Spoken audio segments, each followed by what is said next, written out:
Active has sent us this year's supply of coffee maker, cleaner, descaler. It's fantastic. This is for our review, and I gotta tell you, love the packaging. Look at this, individually wrapped.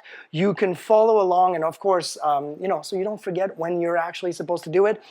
We do it literally whenever I get low. I kind of know, okay, it's been about a month or so, and I need to do it. And all I need to do is one little tab. Check this out, it's super easy to do.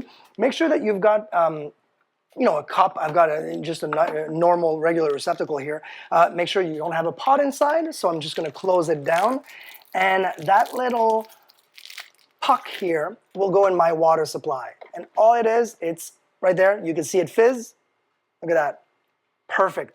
That will go into the line. So of course, once I'm done fizzing for about 30 seconds, I'll be ready to go.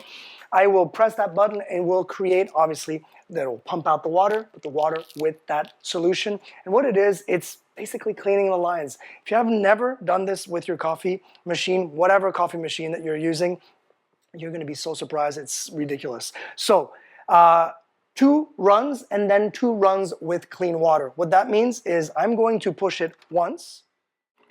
So as you can see right now, this water, it's not ideal. Of course, it's got the solution that it's cleaning all the hoses and the pipes in there.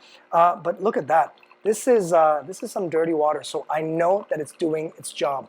If your machine has a descaling option, of course, use that option, and that descaling puck will work just fine. So look at that, amazing. I'm gonna run that a second time, and once we're done running it a second time, I will run twice by changing, of course, my water tank. I'll clean the water tank out, put some fresh water, and I'll run it twice. Once that's done, so it's 2 and 2, then you're ready for the next cup of coffee that will be a clean coffee machine, clean cup of coffee.